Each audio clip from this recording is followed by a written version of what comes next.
결국 그동안에 있었던 여러 가지 시스템상에서 국토부는 건설사들의 이권을 너무 많이 대변을 해줬어요. 사실은 우리나라 아파트의 전반적인 구조 문제는 층간소음부터 시작해서 공사비부터 시작해서 이런 많은 부분에 있어서 국토부가 우리 국민 편인 적이 별로 없었고요. 늘 건설사 편이었습니다. 옛날에도 그렇고 지금도 그렇고 아마 앞으로도 그렇지 않을까 이렇게 생각이 됩니다.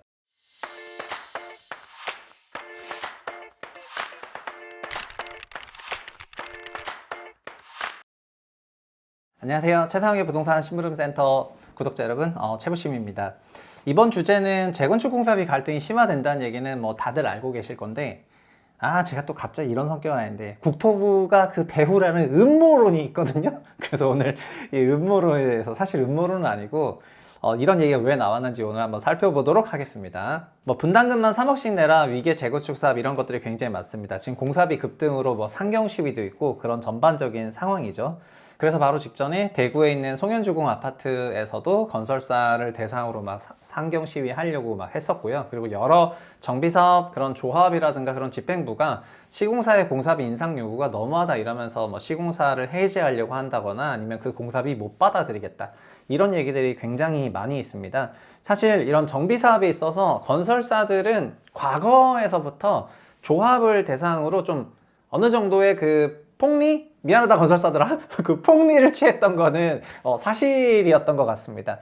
그래서 제가 언더스탠딩 나가서도 이런 영상을 조금 다뤘었는데, 현행 우리나라 그 도시정비법이 만들어지게 된 그 배경도 과거에 뭐 재건축 사업, 재개발 사업에서 조합은 일반 소유주의 집합이고 건설사는 전문가들인데, 이들이 막 내는 그런 원가라든가 이런 부분을 제대로 검증할 수 없었기 때문에 과거에서도 여러 비용을 부담하면서 그 소유주들이 더 피해를 입었던 때가 되게 많았었거든요.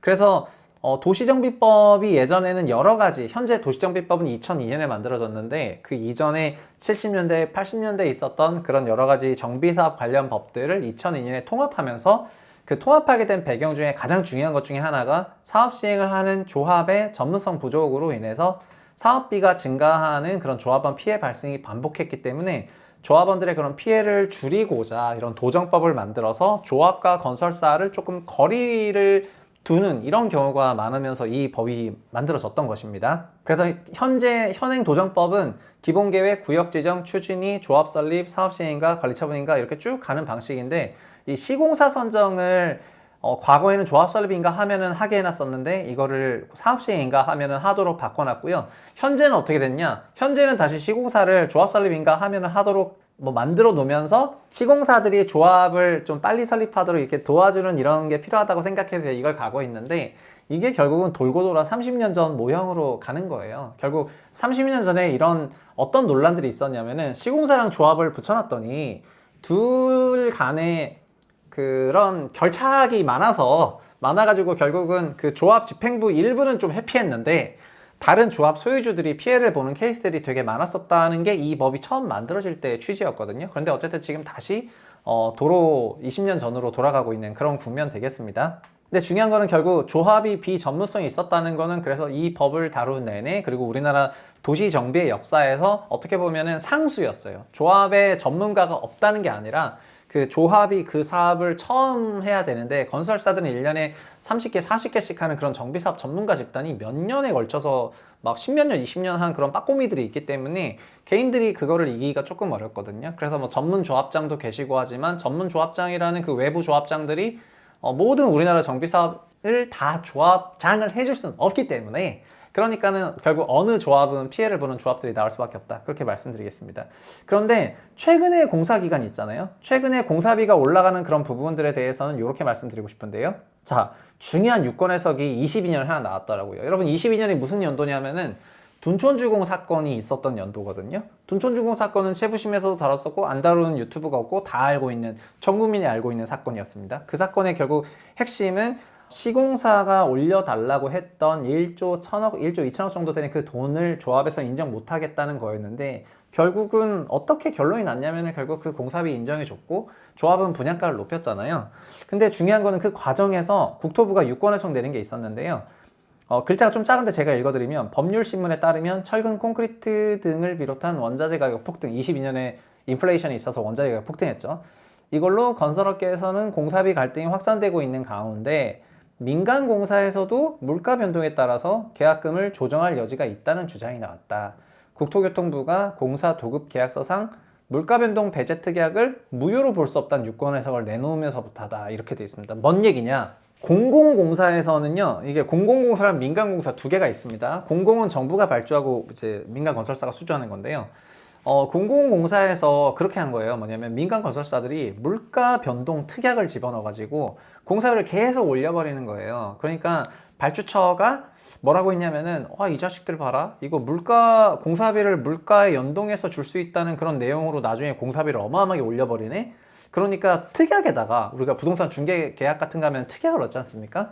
특약에다가 물가 변동을 배제할 수 있다. 그런 특약을 넣은 거예요. 그러니까 물가가 오르더라도 공사비를 무조건 과청구할 수 없도록 그렇게 딱 특약에다가 달아가지고 공공에서 그렇게 디펜스를 했는데, 그거를 국토부가 어떻게 해석했냐면은, 민간에서는 그런 특약을 넣거나 하는 경우도 없지 않았지만은 그걸 어떻게 해석할지에 대해서 약간 분분한 게 있었거든요. 근데 국토부에서 공사 도급 계약서상 물가 변동 배제 특약, 이런 특약, 물가 변동 올라가는 거, 그거 공사비 더 달라는 거 배제할 수 있다, 그런 특약을 하는 거를, 그거를 무효로 볼 수 있다고 국토부가 유권 해석을 내준 거예요. 이거 누구 편을 들어준 거죠? 이거는 발주처 편을 들어준 게 아니라 시공사 편을 들어준 거예요. 국토부가 뭐라고 하냐면, 결국에는 국토부가 이거는 건설회사들이 너무 어려워질 수 있으니까 건설회사 편 들어줘야 되겠다 해가지고 다른 주무부처가 힘든 게 내가 무슨 상관이냐, 그 건설사 편 들어줄게 해가지고 건설사에 유리하게 해준 겁니다. 그러다 보니까 그 국토부의 유권 해석을 민간 정비사업 조합들도 그런 식으로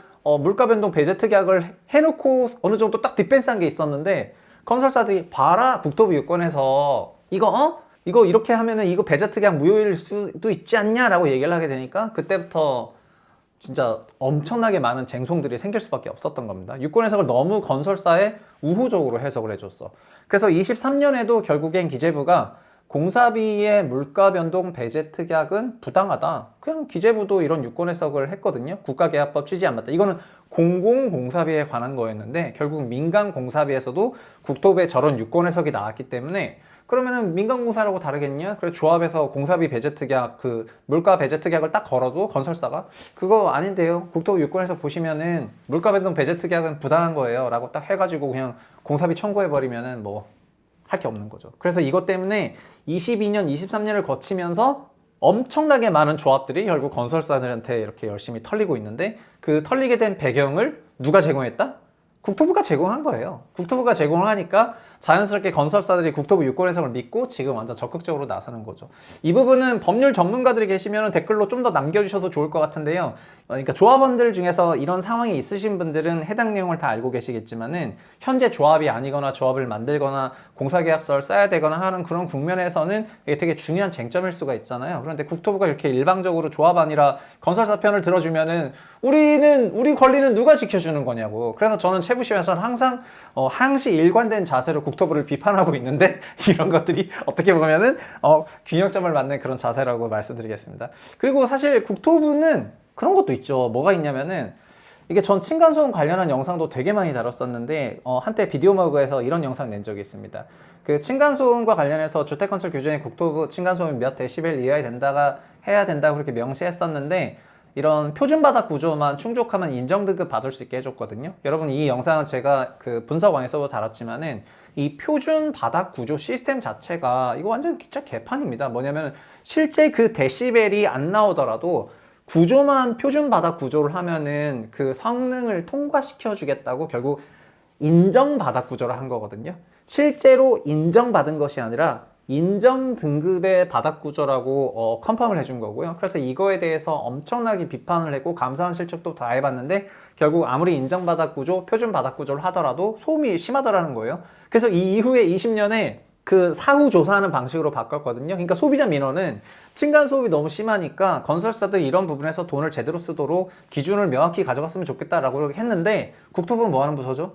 건설사들의 이권을 만을 대배하면서 어떻게 하냐면은, 전수조사가 아니라 샘플 조사를 하도록, 그리고 샘플 조사 한 값의 평균만 넘어가면 괜찮도록 해가지고 굉장히 층간소음이 잘 나오는 지역 몇 개만 땅땅땅 때려가지고 평균 값으로 넘으면 넘어버려서, 그러니까 우리 1000세대의 아파트 단지가 있으면은 거기서 설령 300세대가 층간소음으로 사후에 굉장히 불편함을 겪더라도 그냥 전체 평균으로 샘플링해서 전체 평균으로 묶어서 평균 이상이면은 어떤 데는 높게 나올 거 아닙니까? 그러면은 그 높은 값으로 평균값 넘어버리면은 그 단지 문제없다. 이렇게 샘플링 조사하도록 제도를 이상하게 끌고 간 이것도 국토부거든요. 결국 그동안에 있었던 여러 가지 시스템상에서 국토부는 건설사들의 이권을 너무 많이 대변을 해줬어요. 사실은 우리나라 아파트의 전반적인 구조 문제는 층간소음부터 시작해서 공사비부터 시작해서 이런 많은 부분에 있어서 국토부가 우리 국민 편인 적이 별로 없었고요. 늘 건설사 편이었습니다. 옛날에도 그렇고 지금도 그렇고 아마 앞으로도 그렇지 않을까 이렇게 생각이 됩니다. 근데 현재 조합원들의 그 공사비 폭증을 건설사들이 이렇게 공사비 폭증하는데요. 국토부 풀어주세요라고 하고 있는데 국토부가 건설사 편 들어주는데 우리가 누구한테 이거를 청구해야 되는 거예요? 그러다 보니까 부동산 원에서 건축비에 대한 하자 분쟁 소송이 원래 한 16년에는 2건밖에 없었는데 지금은 1년에 막 30건씩 나오고 있거든요. 근데 부동산 원도 결국은 국토부 산하기관이고 그리고 부동산 원이 꼭 건설사에 유리한 그런 해석을 내지는 않겠지만 제도와 시스템 자체가 건설사에 유리하게 돌아가고 있는데 뭐 어떻게 해야 되냐고요. 제가 이런 말 함으로 인해서 건설사는 채부심에 광고 줄 일은 없을 거야. 근데 뭐 어떻게 합니까? 뭐 불만인 것을. 그래서 이런 것들을 결국 소비자들에게도 소비자들의 그런 이권들이라는 이익을 대변할 수 있는 그런 방식이나 아니면은 운동장 자체를 이렇게 기울어지게 하는 거는 정말 앞으로 지양해야 될 것 같다. 그런 말씀 드리겠고요. 국토부 너무 건설사 편만 들지 말아 주십시오. 결국 국민이 여러분들의 월급을 주고 있습니다. 이상입니다.